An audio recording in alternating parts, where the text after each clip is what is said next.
hindi ka sumampalataya sa Panginoon, wala kang buhay na walang hanggan, ang hatol daw sa atin, o ang hatol daw sa inyo, o sa sino man tao, ay itatapon sa lawa ng apoy. Pagkatapos, itinapon din doon ang kamatayan at ang Hades. Ito ang kaparusahan, ito ang lawang apoy, ang siyang ikalawang kamatayan. So ito po yung pinakamatinding problema ng tao. Kahit po tayo mapagaling sa ating karamdaman pisikal, kahit gumaling ka, darating ang time, mamamatay pa rin tayo. Tama mo ba? Lahat ng tao kasi papunta sa kamatayan. Pero, ang Diyos po natin, napakabait niya. Kasi ang in-anticipate ng Panginoon, ang hinadlangan ng Panginoon, ay hindi yung kamatayan ng ating pisikal. Sapagkat yung pisikal na kamatayan ay pansamantala lang. Pero yung kamatayan ng kaluluwa ay walang hanggang kaparusahan sa apoy ng impyerno dahil sa ating mga kasalanan ng pagkakasala. Kaya mabait po ang Diyos. Kaya ito po, sabi niya sa Revelation 20:10, tingnan niyo yung mga kasama ng mga tao, ng mga kaluluwa, na hindi sumampalataya sa Panginoon, hindi nalista sa aklat ng buhay dahil hindi sila sumampalataya. Sabi sa 10, at si Satanas na tumaya sa kanila ay itatapon din sa lawang apoy at asupre, na siya ring pinagtapunan ng halimaw at ng mga huwad ng mga sinungaling na propeta. Magkakasama silang parurusahan at pahihirapan araw at gabi, magpakailanman. Magpakailanman. Ano gusto nyo? Physical na karamdaman na pwedeng lunasan ng gamot, ng doktor, ng pananampalataya natin sa Panginoon, o ng kaluluwang parurusahan araw at gabi, magpakailanman. Okay? Meron po solusyon. Hindi po biogesic. Hindi antibiotic. Ang solusyon po, para maiwasan natin yung hatol na naghihintay sa atin, at para tayo mapabilang na malista yung ating pangalan sa listahan ng aklat ng buhay, na listahan ng Panginoon, at magkaroon tayo ng buhay na walang hanggan, at tayo ay hindi maitapon sa lawa ng apoy, meron pong solusyon.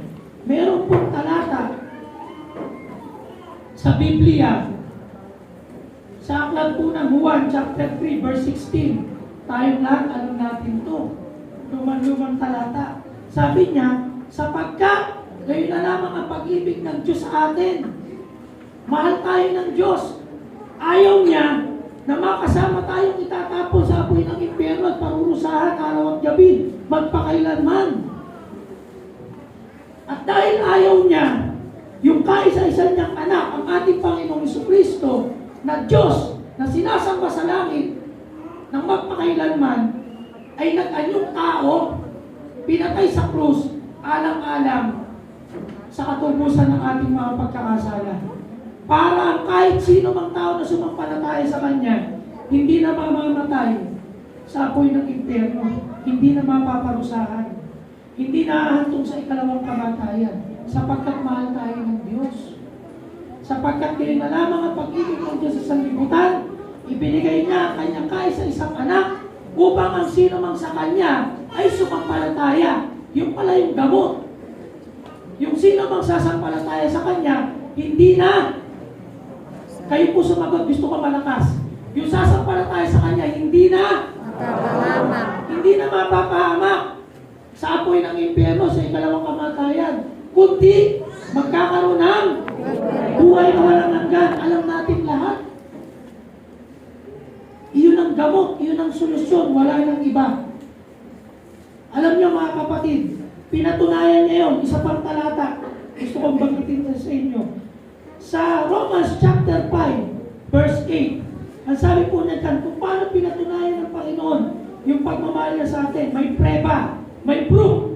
Sabi niya sa Romans 5:8, sapagkat ipinagtagubili ng Diyos ang kanyang pag-ibig sa atin, na nung tayo mga makasalanan pa, si Kristo ay namatay dahil sa atin. Verse 9, lubha pa nga ngayong inaaring ganap sa pamagitan ng kanyang dugo, ay makaliligtas tayo sa galit ng Diyos sa pamamagitan niya. So, ang tindi ng lunas. Pag po meron kang cancer, napakamahal ng gamot. Ang mahal magpa-chemotherapy. Tama? Mahal.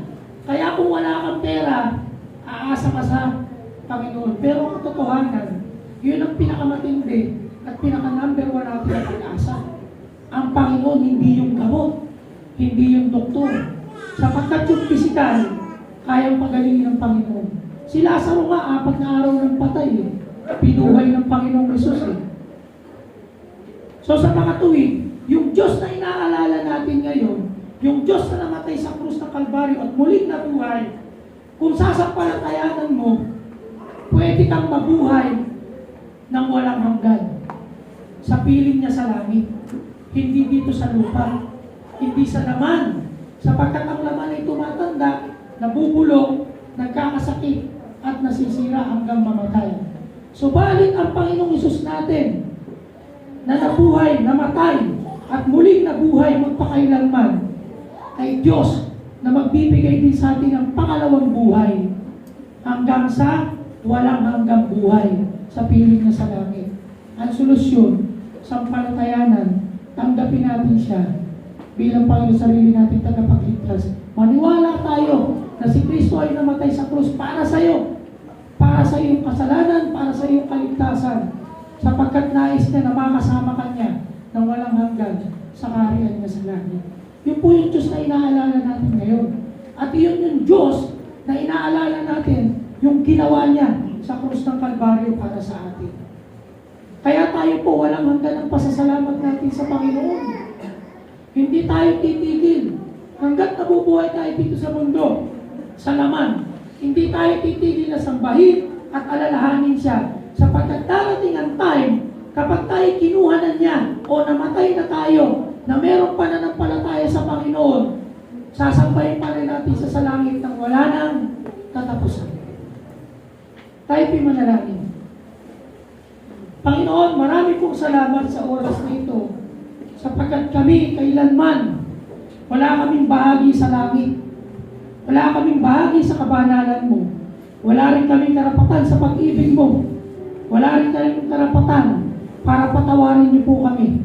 Pero salamat sapagkat sa kabila ng aming mga pagkakasala laban sa iyo, kami Panginoon ay nagkaroon ng karapatan na lumapit sa iyo. Karapatan na tawagin kang Ama. Karapatan na maging anak mo kami. Karapatan dyan sa iyong langit na kaharian. Karapatan na kami tumanggap ng buhay na walang hanggan. Karapatan na kami tumanggap ng kapatawaran mula sa aming pagkakasala dahil sa iyo. Walang iba, kundi dahil sa ginawa niyo pong pagmamahal sa amin, at ang pagmamahal na ito ay pinatunayan niyo nung kayo ay namatay sa krus. Naghirap ka, hindi para sa iyong sarili, kundi sa bawat isa po sa amin, Panginoon. Salamat, Panginoon, sapagkat tiyak po ang aming kapahamakan, tiyak ang aming kaparusahan, tiyak ang aming kamatayan, physical man, at ang aming kaluluwang kamatayan. Pero dahil sa iyong kamatayan, dahil sa iyong dugo na tumigil sa Kalbaryo, ay kalawang kamatayan ay wala ng kapangyarihan sa amin. Sapagkat ang iyong dugo, ang siyang nagsakripisyo, nagsalba, at siyang nagligtas sa amin para sa ikalawang kamatayan, ang kamatayan ng aming kaluluwa, nakaparusahan sa impyerno ng walang hanggan. Araw at gabi kaming parurusahan, magpakailanman. Panginoon, inaalala namin ito, sapagkat walang ibang nakagawa nito, kundi ikaw. Hindi ang sino mang tao, hindi ang aming kabutihan, hindi ang aming kabaitan, lalong hindi ang ginto o pera, kundi sa pamamagitan ng iyong pagmamahal at pagbubuwis ng iyong sariling buhay at dugo upang kami, Panginoon, ay tumanggap ng kaligtasan ito. Kaya sa oras na ito, ang tinapay at saro, ordinaryong katas ng ubas at ordinaryong tinapay na ito, subalit ito ay nagsisimbolo, nagpapaalala na merong Kristo na nagbuhos ng kanyang dugo at nagpahirap ng kanyang katawan hanggang mamatay upang kami, Panginoon, ay magkaroon ng pag-asa at mabuhay ng walang hanggan. sa piling niyo. Salamat, Panginoon, sa tinapay at sa araw ito na sumisimbolo ng iyong katawan at dugo, naglalarawan at nagpapaalala po sa amin. Darating ang panahon, ang tinapay at sa araw ito ay mawawala na sapagkat ikaw ay sasambahin namin ang harapan doon sa piling namin, ninyo sa langit. Kaharap ka namin, ikaw na mismo ang aming sasambahin. Nakaharap namin pagdating po namin sa langit. Subalit sa pagkakataong ito, sa pamagitan ng simbolo ng tinapay at sarong, na simbolo ng iyong katawan at dugo, sinasamba ka namin sa espiritu at katotohanan sa oras nito. Alam po namin, narito ka ngayon sa aming kalagitnaan. At natutuwa ka, naluluwalhati ang iyong pangalan sa bawat pagsambukot, ng bawat isang anak mo sa lugar nito. Maraming pong salamat. Ang lahat po ng kapurihan, karangalan, at mataas na papuri ay nihahandog po namin at sinasamba ka namin sa oras nito. Ang tanging pangalan po ng aming Panginoong Kristo. Amen.